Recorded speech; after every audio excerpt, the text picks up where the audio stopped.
அழகின் சிகரமான அழகு மகளிருக்கு பூவையர் பூங்காவில் உங்கள் மகா. ரொம்ப ரொம்ப மாறுதலான ஹேர் ஸ்டைல தான் இன்னைக்கு நீங்க பார்க்க போறீங்க. ஒவ்வொரு கலாச்சாரத்திலயும் ஒவ்வொரு ஹேர் ஸ்டைல்ஸை ஃபாலோ பண்ணுவாங்க இல்லையா? ஜென்ரலாவே பாருங்களேன், ஒரு நார்த் இந்தியன் ஸ்டைல் அப்படின்னு எடுத்துக்கிட்டா நிறைய பேர் அவங்க திருமணத்துலலாம் 2 ஜடை பின்னல் போட்டு அது 2துலயும் அந்த குஞ்சலம் வச்சு ஈவன் அதை கோல்டன் த்ரெட் எல்லாம் பண்ணி அதுல டெக்கரேஷன்ஸ்லாம் பண்ணிப்பாங்க. இதே பாருங்க, நம்ம சவுத் இந்தியன் தமிழ்நாட்டு பெண் அப்படின்னு சொன்னாலே தலையில அப்படியே ஒத்த பின்னல், நல்லா ஃபுல்லா நேரில் அந்த பின்னல் போட்டு அதுல குஞ்சலை வச்சு நல்லா லாங் பின்னல் போட்டு குஞ்சலை வச்சு அதுல அவங்க என்ன ட்ரெஸ்ஸஸ் போடுறாங்களோ அதுக்கு நேச்சுரல் ஃப்ளவர்ஸ் எல்லாம் வச்சு ஆர்டிஃபிஷியல் ஃப்ளவர்ஸையும் கொண்டு வந்து அதுல ஸ்ப்ரே பண்ணி ரொம்ப கலர்ஃபுல்லா அழகா ட்ரெடிஷ்னலா அவங்க ஸ்டைல் பண்ணிப்பாங்க. இதே கேர்லிஸ்ட் அப்படின்னு சொன்னீங்கன்னா அந்த குழி பின்னல்னு சொல்லுவாங்க. நம்ம ஊர்ல அந்த பை பின்னல்னு சொல்லுவோம் இல்லையா, அந்த மாதிரி எண்ணெயை லைட்டா அவங்க தடவிட்டு அப்படியே தண்ணியில குளிச்சுட்டு அந்த மாதிரி அந்த குழி பின்னல் போட்டு ஒரு கிளிப் போட்டுடுவாங்க. ஸோ பார்க்கும்போதே அவங்களோட ஹேர் லாங்காகவும் கேர்லியாகவும் அழகா தெரியும் பாருங்க. இப்படி அவங்களுடைய ஒவ்வொரு நாட்டோடைய ஹேர் ஸ்டைலை வச்சு எந்த நாட்டை சேர்ந்தவங்க எந்த ஊரை சேர்ந்தவங்க அப்படின்னு நாம ஈஸியா கண்டுபிடிச்சிடுறோங்க. அதே மாதிரி தான் அவங்களோட பழக்க வழக்கத்தை கூட நாம பார்த்து இவங்க இந்த ஊரை சேர்ந்தவங்க அப்படின்னு நம்மளால ஈஸியா கண்டுபிடிக்க முடியும் இல்லையா? சமீபத்துல பாருங்களேன், நான் ஒரு ஜெர்மனுக்கு போயிருக்கும் பொழுது அங்க இருக்கக்கூடிய வெட்டிங் நான் அட்டென்ட் பண்ணியிருந்தேங்க. அந்த வெட்டிங்ல பாத்தீங்கன்னா எனக்கு அவங்களும் அந்த அந்த ஊர்ல அப்படின்னு பார்த்தாலே ஸ்பெஷலா செலிப்ரேட் பண்ணிட்டு இருக்கிறாங்க. ரொம்ப பாருங்க, ஒரு டிஃப்ரெண்டா ஒரு கல்யாணத்தை 3 நாள் அவங்க கொண்டாடினாங்க. அதுல 3 நாள்ல அவங்க ஒவ்வொரு நாளும் ஒவ்வொரு டிஃப்ரெண்டான விஷயத்த செலிப்ரேட் பண்ணிட்டு இருந்தாங்க. அந்த முதல்ல மணமகள் வீட்டுல இருந்து அங்க இருக்கக்கூடிய உறவினர்களும் அந்த ஃப்ரெண்ட்ஸும் அதே மாதிரி மணமகனோட உறவினர்கள் அவங்களோட ஃப்ரெண்ட்ஸ் எல்லாரும் அவங்கவுங்க வீட்டுல இருக்கிற பழைய பாத்திரங்கள் அவங்களுடைய அந்த பீங்கா தட்டு அந்த கப்பு அந்த மாதிரி எல்லாத்தையும் எடுத்துக்கிட்டு இந்த மணமகளையும் மணமகனையும் உட்கார வச்சு எல்லாத்தையும் அவங்க முன்னாடி போட்டு உடைச்சாங்களாங்க. இது என்ன அப்படின்னு பார்த்தா, என்னடா இது அதிசயமா இருக்கே, நம்ம ஊர்ல எல்லாம் பாத்தீங்கன்னா இந்த மாதிரி உடைச்சா அபசகுணம் அப்படின்னு சொல்லுவோம் இல்லையா? பட் அவங்க வீட்டுல அவங்க நாட்டுல அவங்க என்ன சொல்றாங்க அப்படின்னு கேட்டதுக்கு அவங்க என்ன சொன்னாங்கன்னா, இது இந்த மாதிரி நம்ம எல்லாத்தையும் அந்த சாமானெல்லாம் உடைக்கும் பொழுது அவங்களுடைய வாழ்க்கை என்னைக்குமே உடையாம அப்படியே இருக்கும் அப்படின்னு சொன்னாங்கங்க.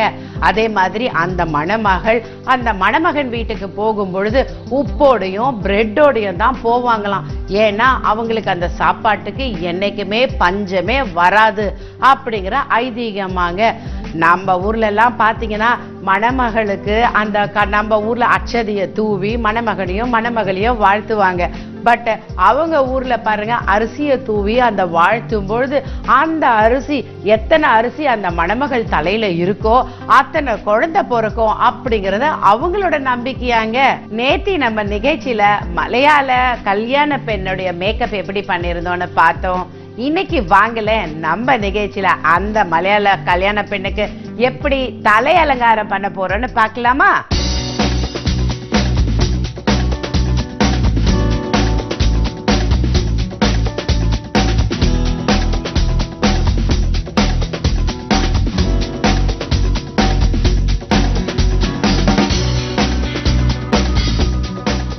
இப்ப இருக்கிற யூத்தும் சரி, யூத்ஃபுல் மனசு இருக்கிறவங்களும் சரி, எல்லாரும் நாம ரொம்ப ஸ்டைலா வச்சுக்கணும் அப்படின்னு தான் லைக் பண்ணிக்கிறாங்க இல்லையா?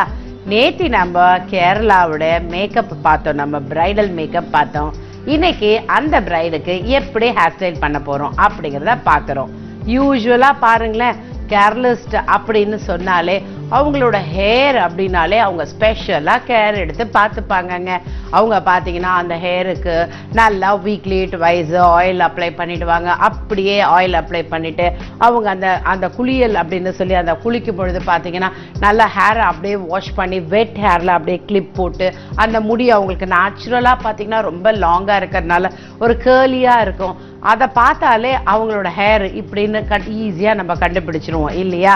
இவங்க கேரளாவோட முடி அப்படிங்கிற மாதிரி. ஸோ அந்த பிரைடுக்கு நம்ம பண்ண போற ஹேர் ஸ்டைல் அப்படின்னு பார்த்தீங்கன்னா அதுவும் டிப்பிக்கல் ட்ரெடிஷ்னல் ஸ்டைல் தாங்க. ஜஸ்ட் நல்லா நம்ம பின்னல்ல போட்டு நல்லா உங்களுக்கு அந்த குஞ்சலை வச்சு எப்படி தலை நிறைய மல்லிப்பூ வச்சு நம்ம ஹேர் ஸ்டைல் பண்ணிட்டு இருக்கிறோம். ஸ்டைல் அப்படின்னு எடுத்துக்கிட்டிங்கனாலே நிறைய வந்து பாருங்கள் வெரைட்டிஸ் ஆஃப் ஸ்டைல்ஸ் இருக்குது. அதில் வந்து உங்களுக்கு 60s ஹேர் ஸ்டைல்ஸ் அப்படின்னு சொல்லுவாங்க, வெட் லுக் ஹேர் ஸ்டைல் சொல்லுவாங்க, பீச் லுக் ஹேர் ஸ்டைல் சொல்லுவாங்க, வெட்டிங் பெல்ஸ் அப்படின்னுவாங்க, பேபிஸ் ஹேர் ஸ்டைல் அப்படின்னு சொல்லுவோம்.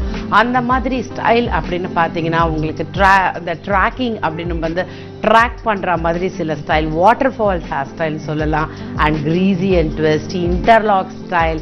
அப்படி நம்ம வந்துட்டு அந்த ஸ்டைல் அப்படின்னு பார்க்கும்போது high pony, low pony, high buns, அந்த லோ பன்ஸ், இதெல்லாம் வந்து depends upon the face, depends upon the hair, and முக்கியமாக அவங்களுடைய அக்கேஷனுங்க. அந்த அக்கேஷனுக்கு தகுந்த மாதிரி நாம் வந்து hair style selective of hair style also is very important பாருங்க. ஏன்னா ஒரு மாடல்ஸ் அப்படின்னு எடுத்துக்கிட்டாக்கா அவங்க எந்த மாதிரி ப்ரிஃபர் பண்ணுறாங்க. இப்பெல்லாம் பாருங்களேன், மோஸ்ட்லி அவங்க அந்த டாங்ஸ் செட்டிங், அயர்னிங், அந்த மாதிரி அவங்களோட ரிசப்ஷனுக்கு அதெல்லாம் வந்து ரொம்ப லைக் பண்ணி கிரிப்பிங்கு அண்ட் மாடர்னாக ஜஸ்ட் ஒரு ப்ளோ ட்ரை மாதிரி பண்ணிவிட்டு அவுட் கேர்ள்ஸ், இன் கேர்ள்ஸ் அப்படி தான் ப்ரிஃபர் பண்ணிக்கிறாங்க. ரொம்ப கிராண்டாக இப்போல்லாம் வந்து அந்த கொண்டெல்லாம் அவ்வளோவா லைக் பண்ணிக்க மாட்டுறாங்க. பட் எந்த மாதிரி கேர்ள்ஸ் போட்டாலும் அவங்களுடைய ஃபங்க்ஷன், அவங்களுடைய ஃபேஸ் கான்டரு அப்படியே அதை மாற்றி காமிக்கிற மாதிரி ரொம்ப கிராண்டாக அவங்களுக்கு அது சூட்டபிள் ஹேர் ஸ்டைல் அப்படிங்கிறது தான் ரொம்ப ரொம்ப முக்கியங்க. இப்போ பாருங்க, இவங்களோட பின்னல் அப்படின்னும் பொழுது ஒரே ஈவனாக அவங்களுக்கு கொண்டு வரும். அண்ட் அட்டாச்டு ஹேர் நம்ம வச்சு பண்ணிக்கலாம். கொஞ்சம் ஷார்ட் ஹேர் இருக்கிறவங்களுக்கு, நிறைய பேர் கல்யாண பெண்ணு, நான் ரொம்ப ஷார்ட்டாக ஹேர் கட் பண்ணியிருக்கிறேன், பட் எனக்கு வந்து கல்யாணம், எங்கள் மதரெல்லாம் ரொம்ப ஃபோர்ஸ் பண்ணுறாங்க, பின்னல் வேணும், நீ கட் பண்ணிட்டே அப்படின்லாம் சொல்கிறாங்க, அப்படின்லாம் ஃபீல் பண்ணுவாங்க. பட் இப்போல்லாம் எதை பற்றியும் நம்ம கவலைப்பட வேண்டிய அவசியமே இல்லைங்க. எவ்வளோ ஷார்ட் ஹேர்ஸ் இருந்தாலும், அவங்க ஒரு பாப் கட் பண்ணியிருந்தாலும் சரி, பாய் கட் பண்ணியிருந்தாலும் சரி, மாடர்னாக எந்த ஹேர் கட் பண்ணியிருந்தாலும் சரி, அதை பற்றி கவலையே பட வேண்டாங்க. அதுக்கு தான் நாங்கள் இருக்கோமே. ஸோ உங்களுக்கு எந்த மாதிரி முடியாக இருந்தாலும் அந்த நல்ல மாதிரியாக மாற்றுறது தான் எங்களோட வேலைங்க. ஸோ நம்ம வந்துட்டு அவங்க ஃபேஸுக்கு அழகாக சூட் ஆகிற மாதிரி அவங்களுடைய காஸ்டியூம்ஸை பார்த்துட்டு அவங்களுடைய அவங்களுடைய அந்த ட்ரெஸ்ஸு அண்ட் என்ன செட்ஸ் ஆஃப் ஜுவல்லரி அவங்க வேர் பண்ணுறாங்க அப்படிங்கிறத பார்த்துட்டு அதுக்கு தகுந்த மாதிரி அவங்களுக்கு ஹேர் ஸ்டைல் நம்ம ப்ரிஃபர் பண்ணுறோங்க.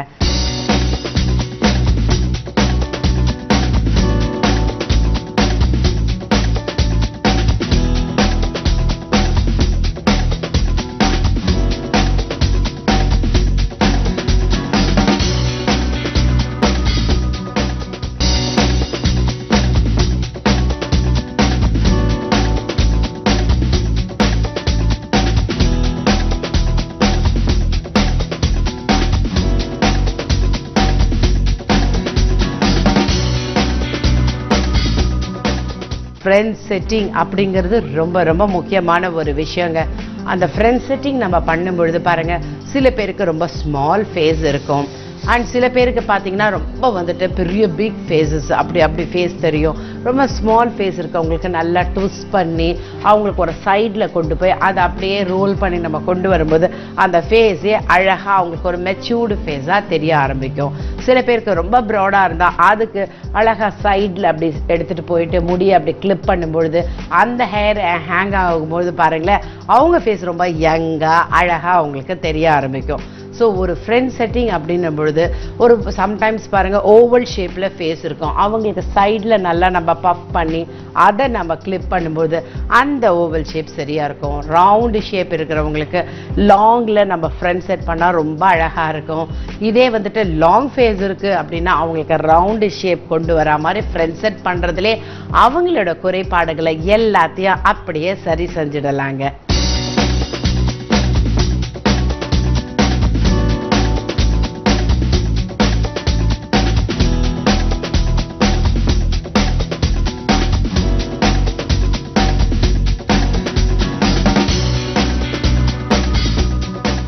இந்த மாதிரி இந்த பிரைட்ல பார்த்தீங்கன்னா நெத்தி சுட்டியெல்லாம் வைக்கணும் அப்படின்னா முன்னாடியே கூட நம்ம அந்த நெத்தி சுட்டியை ஃபஸ்ட்டு வச்சுட்டு கூட பார்ட்டிஷன் இல்லாமல் வேணும் அப்படின்னு நிறைய பேர் ப்ரிஃபர் பண்ணுவாங்க. அதுக்கு தகுந்த மாதிரி அவங்களுக்கு பார்ட்டிஷன் இல்லாமல் ஹேர் ஃப்ரண்ட் செட்டிங் நம்ம பண்ணிடலாம்.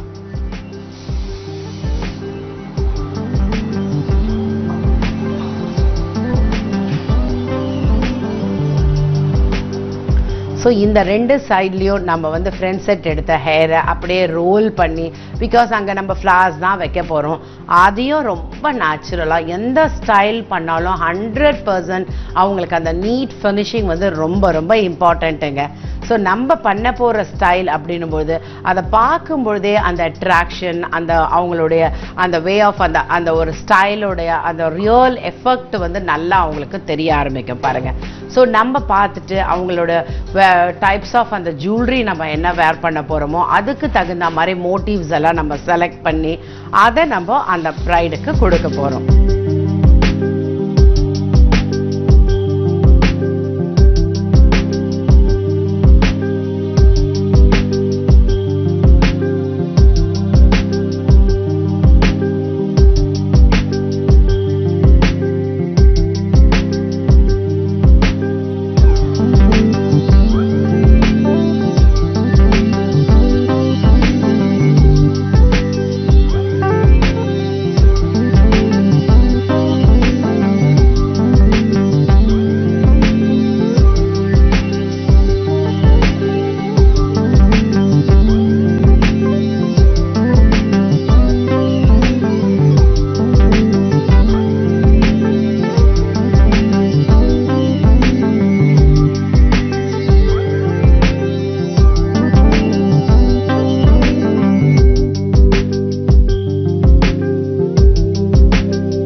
கேரளா பிரைட பாத்தீங்களா எவ்வளவு அழகா இருக்காங்க.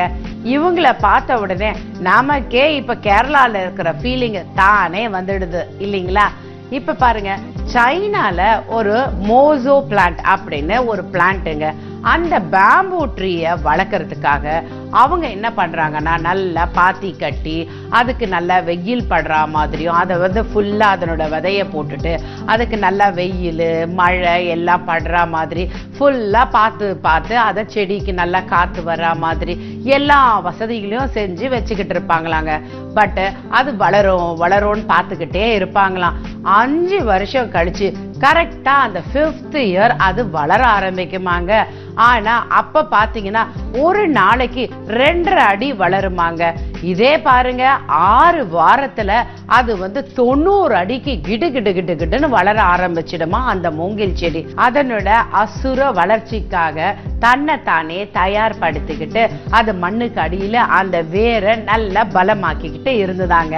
அதனால காரணம் எப்பொழுதுமே பாருங்க, காரணம் சொல்பவர்கள் காரியங்கள் செய்வதில்லை, காரியங்கள் செய்பவர்கள் காரணங்கள் சொல்வதில்லை அப்படிங்கிற மாதிரி நம்மளுடைய வளர்ச்சி ஒவ்வொரு நாளும் மற்றவங்களுக்கு எதுவுமே தெரியாத அந்த அளவுக்கு நம்ம வாழ்க்கையில முன்னேறிக்கிட்டே இருக்கணுங்க.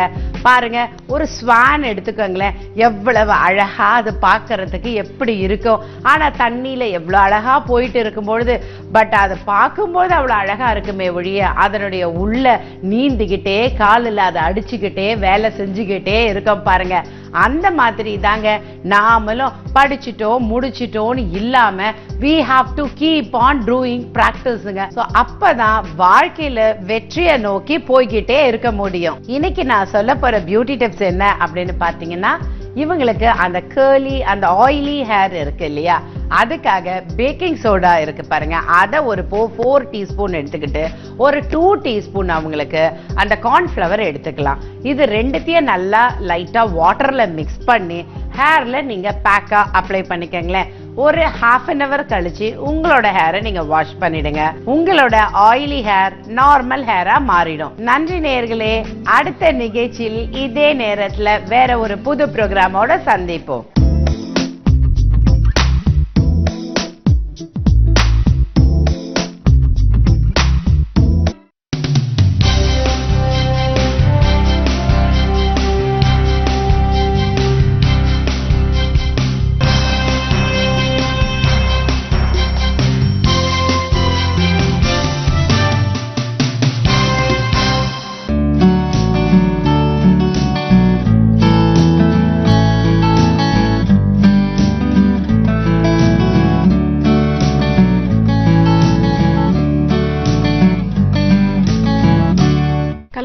வியூவர்ஸுக்கு வணக்கம். இந்த வாரம் நம்ம அன்எக்ஸ்பிளைன் இன்ஃபர்டிலிட்டி பற்றி டிஸ்கஸ் பண்ணிட்டு இருக்கோம். இப்போ அன்எக்ஸ்பிளைன் இன்ஃபர்டிலிட்டி இந்த டயக்னோசிஸ் நம்ம எப்போ ரீச் பண்ணுவோம்னா, நம்ம இப்போ ஸ்டாண்டர்ட் இன்வெஸ்டிகேஷன்ஸ், அதாவது யூட்ரஸ் டெஸ்டிங், டியூப்ல எதுவும் பிளாக் இல்லை, எக்கு கரெக்டாக ஃபார்ம் ஆகுது, செமன் அனாலிசிஸும் டெஸ்ட் பண்ணுறதுல நார்மலாக இருக்குது.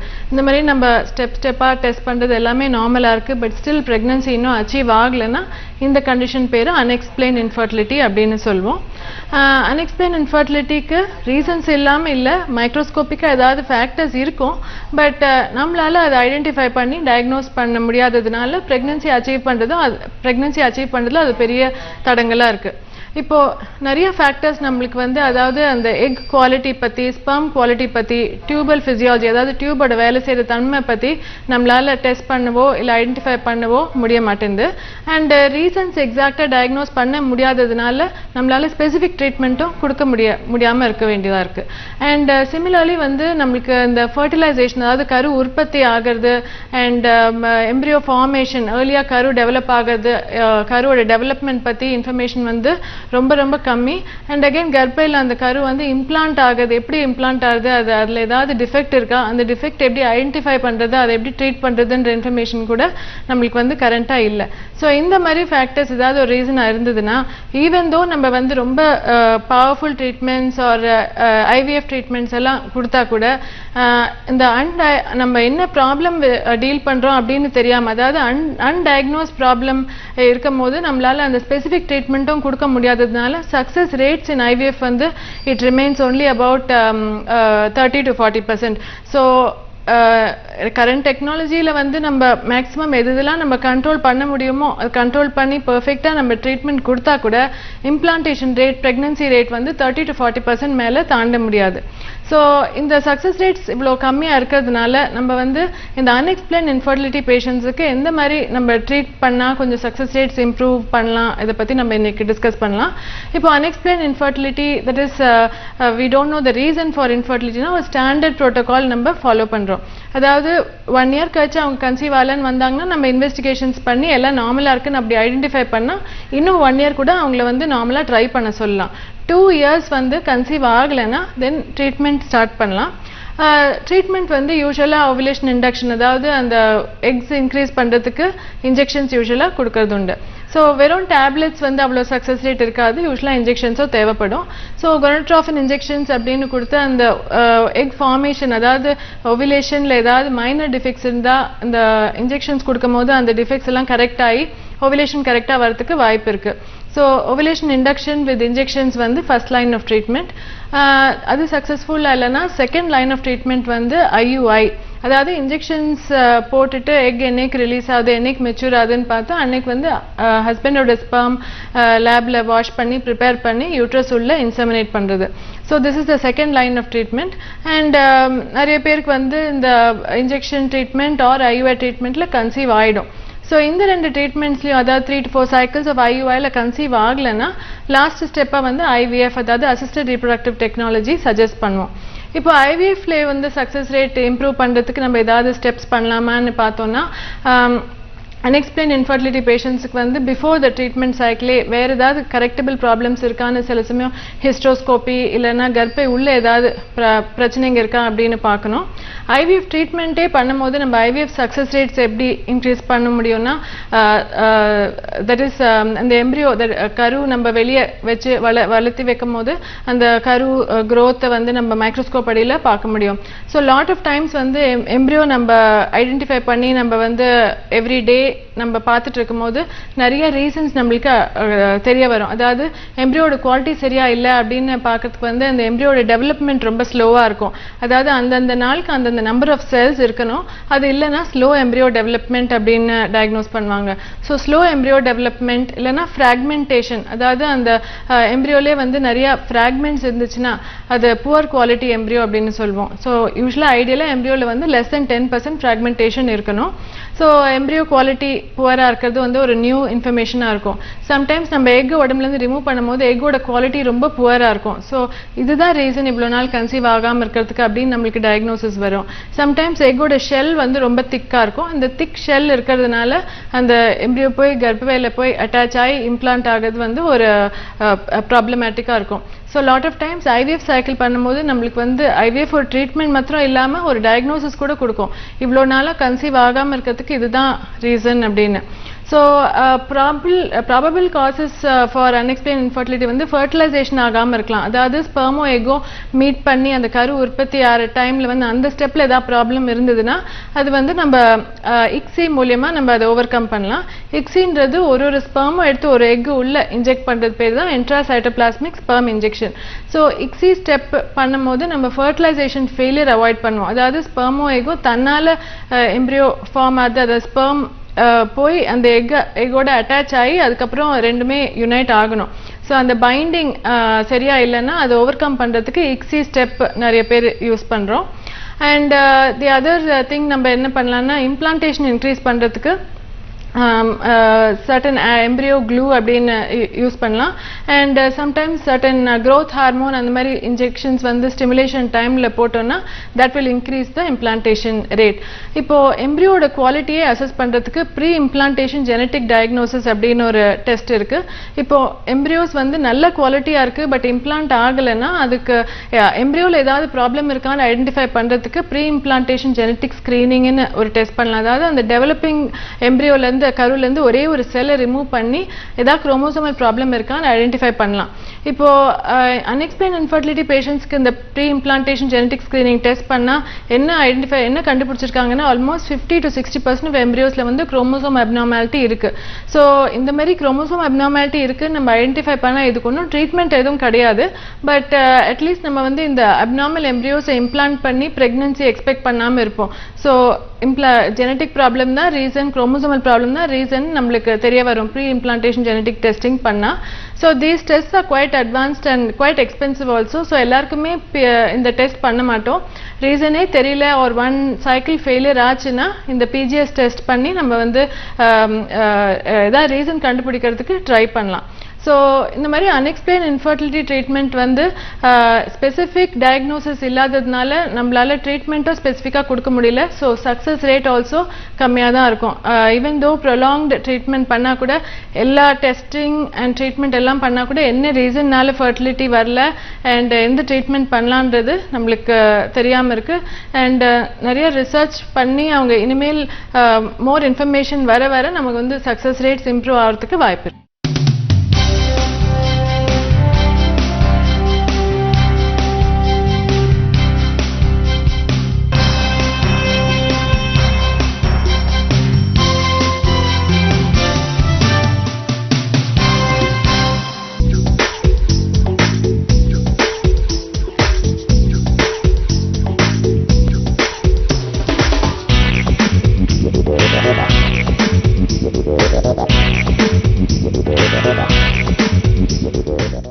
வணக்கம் நேயர்களே, இப்போ பார்த்தீங்கன்னா என்னென்ன எண்ணெய் நம்ம உணவில் வந்து சேர்க்கணும்னு பார்க்கணும்.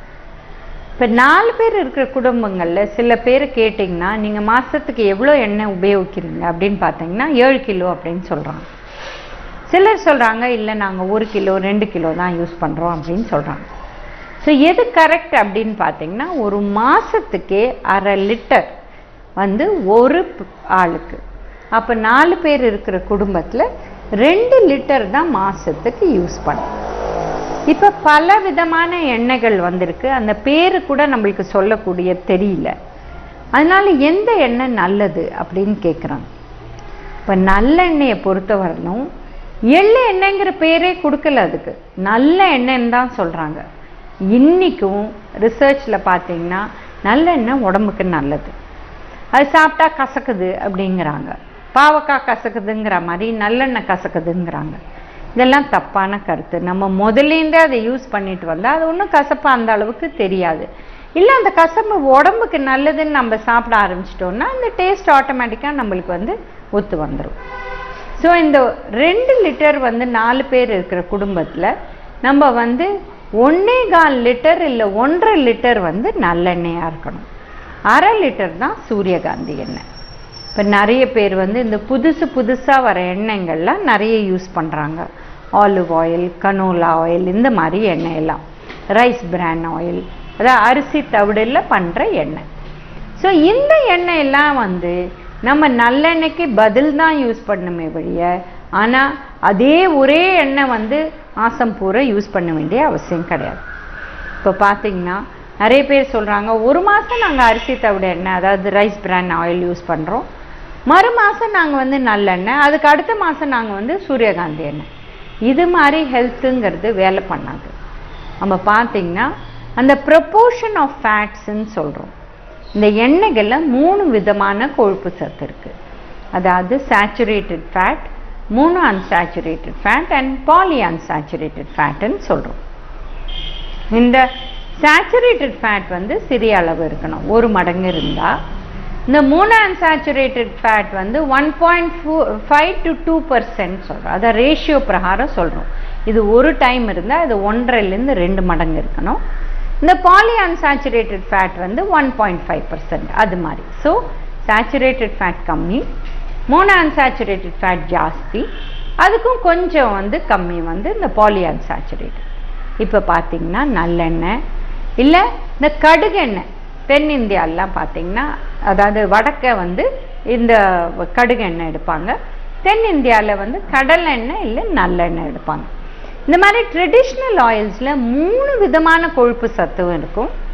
அதில் தேவை அளவு தான் அந்த சேச்சுரேட்டட் ஃபேட் இருக்குது, மற்ற 2 ஃபேட்டும் தேவை எவ்வளோ தேவையோ அது இருக்குது. அதே தான் இருக்குது உங்கள் ஆலிவ் ஆயிலில், கனோலா ஆயிலில், ரைஸ் பிரான் அதாவது அரிசி தவிட எண்ணெயில். அதனால் நம்ம எண்ணெயை மாற்ற வேண்டிய அவசியமே கிடையாது. அதனால் 1.5 லிட்டர் வந்து எந்த எண்ணெய் உங்களுக்கு பழக்கமோ, உங்கள் தாத்தா பாட்டி எது யூஸ் பண்ணிகிட்டு இருந்தாங்களோ, நல்லெண்ணெயோ கடலெண்ணெயோ இல்லை கடுகெண்ணெயோ அதை யூஸ் பண்ணிவிட்டு 1/2 லிட்டர் சூரியகாந்தி எண்ணெய் யூஸ் பண்ணால் போதும். இப்போ சிலர் வீட்டில் பார்த்தீங்கன்னா நெய் வெண்ணெய் யூஸ் பண்ணுறாங்க. அப்போ அந்த 1.5 லிட்டரில் 1.25 லிட்டர் இந்த எண்ணெயை யூஸ் பண்ணிவிட்டு 1/4 லிட்டர் நெய் எடுக்கலாம். சின்ன பசங்க இருக்கிற வீட்டில், ரொம்ப பெரியவங்க இருக்கிற வீட்டில், அதனால் சிறிய அளவு நெய் யூஸ் பண்ணதுனால தப்பு கிடையாது. ஸோ இந்த மாதிரி யூஸ் பண்ணிட்டு வரணும். ஆனால் இதுக்கும் மீறி ரொம்ப முக்கியமாக கேட்க வேண்டிய கேள்வி என்னென்னா, வெளியில் எவ்வளோ தடவை போய் சாப்பிட்றாங்க, இல்லை வெளி உணவை வீட்டில் கொண்டு வந்து எவ்வளோ தடவை சாப்பிட்றாங்கன்னு ரொம்ப முக்கியமாக கேட்கணும். ஏன்னா பார்த்தீங்கன்னா ஏதாவது ஒரு மிக்சர் இல்லை முறுக்கு இல்லை தட்டை வாங்கின்னு வந்துடுறாங்க, பேசிட்டே வந்து அதை வாங்கி வீட்டில் பேக்கெட் பிரித்து 5வது நிமிஷம் காலி பண்ணிடுறாங்க 1/4 கிலோ.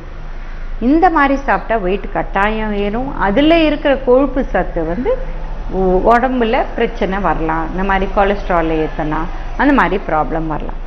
ஸோ சிறிய அளவு நம்ம வந்து இந்த ஃப்ரைட் ஐட்டம்ஸ் அதாவது எண்ணெயில் போட்டு வறுத்தெடுத்த உணவு எடுத்தோம்னா பிரச்சனை இல்லை. பட் நிறைய சாப்பிட்டோம்னா ப்ராப்ளம் தான். இப்போ எல்லாரும் என்ன சொல்கிறாங்க, நைட்டு நாங்கள் காயே பண்ணுறதில்ல, நாங்கள் சாதம் மாத்திரம் வச்சுட்டு அதில் வந்து தொட்டுக்க சிப்ஸ் இல்லை வடாம் இல்லை வத்தல் நாங்கள் வாங்கிட்டு வந்துடுவோம், வறுத்தையே இல்லை அப்பளம் காய்ச்சிடுவோம், அந்த மாதிரி சாப்பிடுவோம்னு சொல்கிறாங்க. இது ரொம்ப தப்பான கருத்து.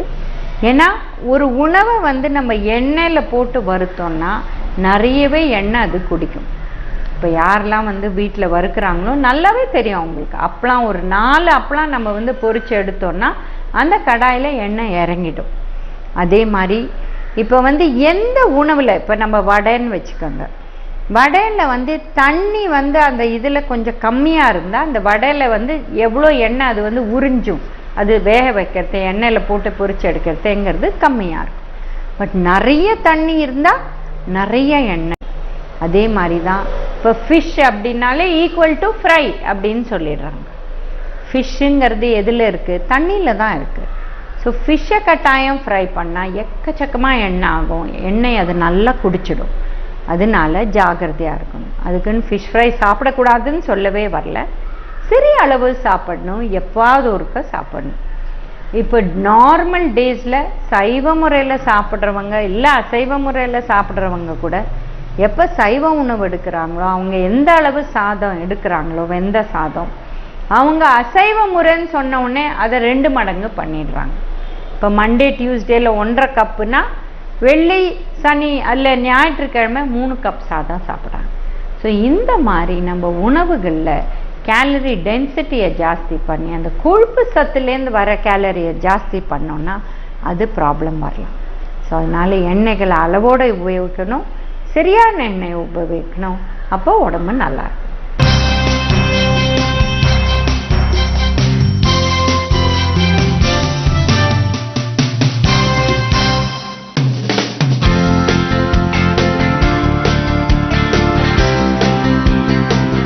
வணக்கம் கலைஞர் தொலைக்காட்சி நேயர்களே. இன்னைக்கு நான் எண்ணெய் கீழே கொட்டிடுச்சுன்னா அதை எப்படி ஈஸியாக ரிமூவ் பண்ணுறதுங்கிறத பற்றி சொல்ல போகிறேன். எண்ணெய் வந்து அடிக்கடி கிச்சனில் தவறி கீழே சிந்திடுவோம். அப்போ நம்ம வீட்டில் வந்து மைதா மாவு, கோதுமை மாவு, கடலை மாவு, இப்படி ஏதாவது ஒரு மாவை வந்து அது மேலே ஸ்ப்ரிங்கிள் பண்ணி விட்டுட்டு ஒரு 5 மினிட்ஸ் விட்டுடுங்க. அதுக்கப்புறம் அதை தொடச்சி எடுத்தீங்கன்னா அந்த வழவழப்பு தன்மை இல்லாமல் நீட்டாக வந்து ஈஸியாக க்ளீன் பண்ணுறதுக்கு ஈஸி மெத்தடு. இதை நான் ரெகுலராக ட்ரை பண்ணுறேன், நீங்களும் ட்ரை பண்ணுங்கள்.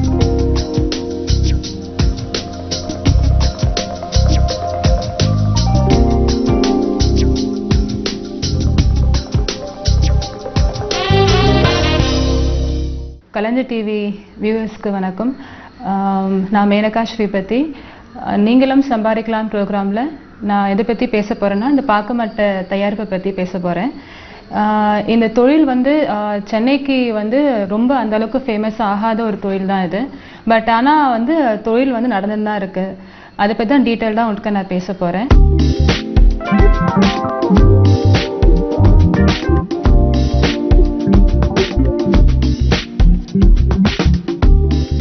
2009 இந்த பிஸ்னஸ் ஆரம்பித்தேன். அதுக்கு முன்னாடி அந்த பிஸ்னஸ் ட்ரைனிங் எடுத்தது 2008 ட்ரைனிங் எடுத்தேன் MSMEல. அப்போ தான் ஃபஸ்ட் டைம் சென்னையில் வந்து இந்த ட்ரைனிங் கொடுத்தாங்க. பாக்குமட்டை பயிற்சி எப்படி மார்க்கெட்டிங் பண்ணுறதுன்னுட்டு தனியார் பயிற்சியில் நான் பயின்றேன். அதுக்கப்புறம் 2009 வந்து நான் தனியாக இன்ஸ்டியூட் ஆரம்பித்து கம்பெனி பேர் மெட்ராஸ் என்டர்பிரைசஸ்ன்னு வச்சு அதம்பாக்கத்தில் ஸ்டார்ட் பண்ணேன். அப்புறம் படிப்படியாக வந்து ட்ரேடிங், மார்க்கெட்டிங், செகண்டரி பார்த்திங்கன்னா நிறைய ட்ரைனிங் நானே கொடுக்க ஆரம்பிச்சிட்டேன். நிறைய மகளிர் குழுக்கு, ஜென்ரல் பர்சன்ஸ்க்கு யாரெல்லாம் அவேர்னஸ் வேணுமோ இதை பற்றி நிறைய கொடுக்க ஆரம்பித்தேன். அப்புறம் வந்து நிறைய ரிசல்ட்ஸ் நல்லா மூவ் ஆகவே மிஷின்ஸ் நாங்களே தயார் பண்ணி நாங்களே தர அளவுக்கு வந்திருக்கோம். இதில் மெயினாக பார்த்திங்கன்னா இந்த பிஸ்னஸ்க்கு வந்து மெயினாக மிஷினரியும், செகண்ட் வந்து இந்த ரா மெட்டீரியல்ஸ் தான். இது ரெண்டும் இருந்தாவே இந்த பிஸ்னஸை நம்ம வீட்டில் இருந்தே செய்யலாம். மெயினாக வந்து ரொம்ப பெரிய இடமோ இல்லை வந்து பில்டிங் எந்தளவுக்கு பெருசாக இருக்கணும்னு அவசியம் இல்லை. வீட்டில் இருந்தே ரொம்ப சுலபமாக செய்யக்கூடிய தொழில் தான் இது. வீட்டில் வந்து ஒரு அங்கமாகவே எடுத்து இதை செய்யலாம் இந்த தொழில். அந்தளவுக்கு வந்து ரொம்ப ஒரு ஷார்ட்டான யூனிட் இது. ஃபஸ்ட்டு மிஷினை பற்றி பார்க்கணுன்னு பார்த்தீங்கன்னா மிஷின்ஸ் வந்து 2 செட் இருக்குது. That is one manual type ஒன்று இருக்குது, 2வது ஹைட்ராலிக் டைப் இருக்குது. இதில் வந்து 5 டைஸ் தனித்தனியாக கொடுக்குறோம். One is for 12 inches, 10 inches, 8 inches, 6 inches, 4 inchesன்ட்டு. இது ஏன் வேரியேஷன் ஆகுதுன்னா மட்டையோட அகலம் பொறுத்து தான் நான் உங்களுக்கு வந்து 5 சைஸ் ஆஃப் டைஸ் நான் கொடுக்குறோம். இதில் இந்த மட்டையிலேருந்து எடுக்கிற பீசஸ் பார்த்தீங்கன்னா வேரியேஷன் ஆகுது. செகண்டாக நான் அந்த பாக்குமட்டை பற்றி சொல்லணுன்னா நாங்கள் எடுத்துகிட்டு இருக்கிறது வந்து கர்நாடகாலேருந்து எடுத்துகிட்ருக்கோம். கர்நாடகா, கோயம்புத்தூர், சேலம், கேரளா, இது மாதிரி எல்லா டிஸ்ட்ரிக்ட்லேருந்து எடுத்துகிட்ருக்கோம். மெயினாக வந்து இந்த பாக்குமாட்டை வந்து ஃபங்கஸ் ஆகாமல் பார்த்துக்கணும். இதுதான் முக்கியமான காரணம். இது இட்ஸ் அ நேச்சுரலான ஒரு ப்ராடக்ட். இதில் எந்த ஒரு கெமிக்கலும் எந்த ஒரு இதுவுமே கிடையாது. நேச்சுரலாக வந்து விழுற வச்சுருந்தா நாங்கள் வந்து மேனுஃபேக்சரிங் பண்ணுறோம். இதில் வந்து ஏற்கனவே தோப்புலேருந்து எடுக்கும் போதே ஒரு முறை வாஷ் பண்ணிவிட்டு அதுக்கப்புறம் லோட் ஆகிட்டு எங்கள் யூனிட்டுக்கே வருது. அதுக்கப்புறம் எப்போ ப்ரொடக்ஷனுக்கு போதோ அதுக்கு முன்னாடி தான் ஒரு வாஷ் கொடுக்குறோம். இதில் வந்து எந்த ஸ்டிஃப்னஸுக்கோ இல்லை எந்த ஒரு ஃபங்கஸ் ஆகாமல் இருக்கிறதுக்கோ எந்த கெமிக்கலும் ஆட் பண்ணுறது கிடையாது.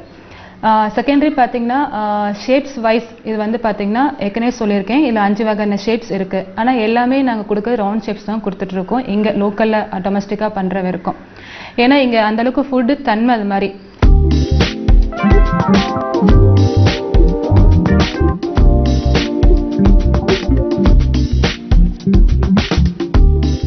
நம்ம பாரம்பரியம் ஃபுட்டுன்னு பார்த்தீங்கன்னா வாழை இலை சாப்பாடு தான் பாரம்பரியமாக இருக்குது. செகண்டரின்னு பார்த்தீங்கன்னா அதுக்கு அடுத்தது இந்த பாக்குமட்டை தான் வருது. ஏன் அப்படின்னா தெர்மோகோலும் பேப்பர் பிளேட்டும் அந்த அளவுக்கு வந்து யூசேஜ் வந்து நிறைய இருந்தாலும் அது பாரம்பரியத்தில் அடங்காதது. ஸோ இது இயற்கை சார்ந்த ஒரு பொருள் இது. செகண்டரியாக நான் சொல்லணும்னு பார்த்தீங்கன்னா இந்த கரண்ட்டை பற்றி சொல்லணும். இதை வந்து வீட்லேயே பண்ணுறக்கூடிய தொழில்ன்றதுனால ரொம்ப கரண்ட் யூசேஜும் கிடையாது. மெயினாக இதுக்கு கமர்ஷியல் லைன் எடுக்கணும் தான். ஆனால் அதுக்கு டேரிஃப் மாற்றினா சப்சிடியும் உண்டு கவர்மெண்ட்டில். இது இந்த இண்டஸ்ட்ரியை பொறுத்த வரைக்கும் கவர்மெண்ட்டுக்கு நிறைய சப்போர்ட் கொடுத்துட்ருக்காங்க. ஏன்னா இது அப்கமிங் ப்ராஜெக்ட் இது கவர்மெண்ட்டுக்கே இது. ஏன்னா வந்து தெர்மோகோல் வந்து இப்போ வந்து இந்த ப்ராடக்டை வந்து பேன் பண்ணுறதுக்கு ரெடியாக இருக்காங்க. நெக்ஸ்ட்டு வந்து இந்த ப்ராடக்ட் தான் வந்து ஃபோக்கஸில் இருக்குது. தெர்மோகோல் பிளேட்டுக்கும் பாக்குமட்டை பிளேட்டுக்கும் நிறைய குவான்டிட்டி வைஸ் நிறைய டிஃப்ரென்ஸ் இருக்குது. தெர்மோகோல் பிளேட்டில் வந்து நீங்கள் சாப்பாடு நீங்கள் சாப்பிட்றதா இருந்தால் உங்களுக்கு அந்த சூடு இதுவும் ஜாஸ்தி, அதை நீங்கள் சாப்பிட்ற ஃபுட்டுக்கு ரியாக்ட் ஆகிட்டு அது நிறைய உடலுக்கு நிறைய கேடு இருக்குது.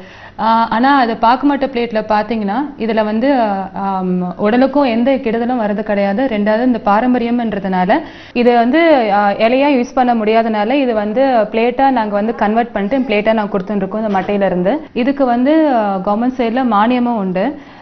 கவர்மெண்ட்லேருந்து ஸ்டேட் கவர்மெண்ட் லோன் ஸ்கீம்ஸும் இருக்குது, சென்ட்ரல் கவர்மெண்ட் லோன் ஸ்கீம்ஸ் இருக்குது, தனியார் பேங்க் கொடுத்துட்ருக்காங்க.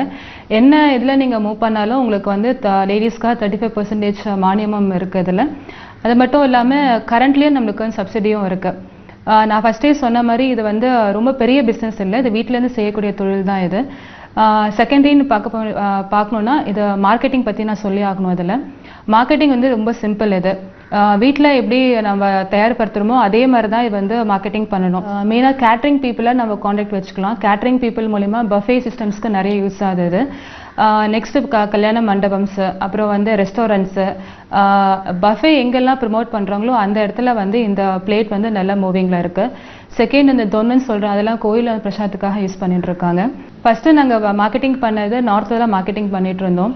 ஏன்னா அங்கே தான் மார்க்கெட் நிறைய இருந்தது. ஆனால் அதுக்கப்புறம் பிளேட் இங்கே டிமாண்ட் ஆக நாங்கள் இங்கே தான் முழுசாக மார்க்கெட்டிங் பண்ணிட்டு இருக்கோம். 2 நாள் பயிற்சி நாங்கள் கொடுத்துட்ருக்கோம். இந்த முதல் நாள் வந்து தியரி பயிற்சி, அதில் வந்து எப்படி வந்து பிளேட்டை தயாரிக்கிறது, மட்டை எப்படி 3 நாளே ஊற வைக்கிறது, எப்படி வந்து நம்ம மிஷினுக்கு கொண்டு வர்றது, அப்புறம் வந்து பேக்கிங் முறை எப்படி பண்ணணுன்றது, அப்புறம் வந்து லோடிங் முறை எப்படின்றது. ஸோ ஃபஸ்ட் டே கிளாஸ் இது. செகண்ட் டே வந்து practical thing. 2 days training class முடிஞ்சு சர்டிஃபிகேட் இஷ்யூ பண்ணுறோம். அந்த சர்டிஃபிகேட் நீங்கள் பண்ணிட்டு நீங்கள் பேங்க்கில் லோன்ஸ் நீங்கள் அரேஞ்ச் பண்ணிக்கலாம். ப்ளஸ் கொட்டேஷன் அப்புறம் ப்ராஜெக்ட் ரிப்போர்ட்டில் எங்கள் சைட்லேருந்து நாங்கள் இஷ்யூ பண்ணுறோம்.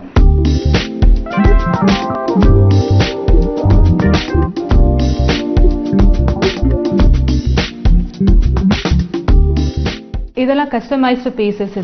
இதெல்லாம் வந்து எக்ஸ்போர்ட் பண்ண பீசஸ். இதெல்லாம் செகண்டாக இது வந்து ரொம்ப ஹிட்டாக இது வந்து இந்த ஸ்பூன் டைப். இந்த ஸ்பூன் வந்து உங்களுக்கு பிளாஸ்டிக்கில் அதர் மெட்டீரியல்ஸ் தான் இருந்தது, ஸ்டெயின்லெஸ் ஸ்டீல். பட் இதில் இந்த மட்டையிலையும் வந்து இந்த சூப் ஸ்பூன் வந்து நிறையா இருக்குது. ப்ளஸ் இந்த ஷேப்ஸும் வந்து ஒரு ஹிட்டான ஷேப், இந்த ஆப்பிள் ஆர்டினான ஷேப். இது ஸ்டூடெண்ட்ஸ்க்கு, அப்புறம் மகளிர் குழுக்கு, அப்புறம் நிறைய மாதிரி வர ஜென்ரல் பீப்புள்ஸ்க்குலாம் லோன் கிளாஸ் முடிஞ்சு லோன் அரேஞ்ச் பண்ணி பேங்கர்ஸ் மூலிமா எங்களுடைய சப்போர்ட் வந்து லாஸ்ட் இருக்கும். தட் இஸ் வந்து ட்ரைனிங் மட்டும் இல்லாமல் மிஷினரி சப்ளை பண்ணிவிட்டு அப்புறம் ரா மெட்டீரியல்ஸ் சப்ளை பண்ணுறது. செகண்ட் வந்து அவங்களுடைய அந்த மார்க்கெட்டிங்கும் நம்ம பைபேக் எடுத்து நாங்கள் ப்ரொவைட் பண்ணுறோம். நாங்கள் இதை ஏற்கனவே சொன்ன மாதிரி அந்த 2 டைப் மிஷின்ஸ் இருக்குன்னு சொன்னேன். மேனுவல் மிஷின் மூலிமா மாதம் வந்து ஒரு 15,000 ரூபாய், தட் இஸ் அந்த லோன் செலவு, லேபர் செலவு, ரா மெட்டீரியல் செலவு எல்லாம் போக ஒரு 15,000 ரூபாய் நிற்கும் மேனுவல் மிஷினில். ஹேட்ராலிக் எடுத்தீங்கன்னா மாதம் ஒரு டபுள் ஷீட் போட் பண்ணிங்கன்னா ஒரு 40,000 to 35,000 நம்ம கையில் நிற்கும். அது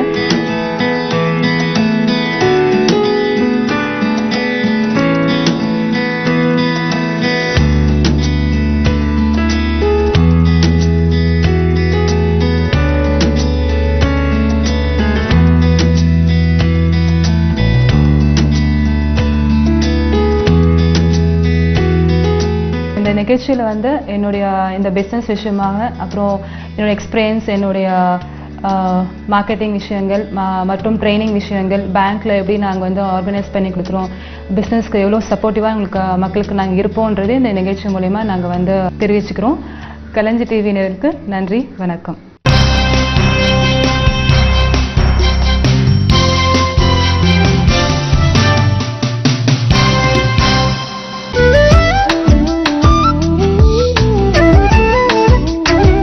கலைஞர் தொலைக்காட்சி நேயர்களுக்கு என் கனிவான வணக்கம். இதோ உங்களுக்காக ஒரு சின்ன கவிதை, கருவிளங்காய். இது இலக்கண கவிதை அல்ல, இது உண்மையான கவிதை. நாளிதழில் வந்த செய்தி, நாளிதழில் வந்த செய்தி, இது என்னை புரட்டி போட்ட செய்தி, இது என்னை புரட்டி போட்ட செய்தி. ஆண் குழந்தை பெற்றுத்தராத பெண் எரித்து கொலை, ஆண் குழந்தை பெற்றுத்தராத பெண் எரித்து கொலை. ஆணின் விந்தில் XY குரோமசோம்கள் இருக்கின்றன, ஆணின் விந்தில் XY குரோமசோம்கள் இருக்கின்றன. பெண்ணின் பங்கில் XX என்ற குரோமசோம்கள் இருக்கின்றன, பெண்ணின் பங்கில் XX என்ற குரோமசோம்கள் இருக்கின்றன. X குரோமசோமும் Y குரோமசோமும் இணைந்தால் ஆண் குழந்தை பிறக்கிறது. X குரோமசோமும் Y குரோமசோமும் இணைந்தால் ஆண் குழந்தை பிறக்கிறது. X குரோமசோமும் X குரோமசோமும் இணைந்தால் பெண் குழந்தை பிறக்கிறது. X குரோமசோமும் X குரோமசோமும் இணைந்தால் பெண் குழந்தை பிறக்கிறது. நான் இப்படி சொல்லவில்லை, விஞ்ஞானம் இப்படி சொல்லுகிறது. நான் இப்படி சொல்லவில்லை, விஞ்ஞானம் இப்படி சொல்லுகிறது. விஞ்ஞானம் இப்படி சொல்ல அஞ்ஞானி ஆணுக்கு எதற்கு இந்த கொலவரி? விஞ்ஞானம் இப்படி சொல்ல அஞ்ஞானி ஆணுக்கு எதற்கு இந்த கொலவரி? ஆணே தயை கூர்ந்து கருவிளங்காய், ஆணே தயை கூர்ந்து கருவிளங்காய். நன்றி, வணக்கம். பூவையர் பூங்கா இணைந்து வழங்கியோர்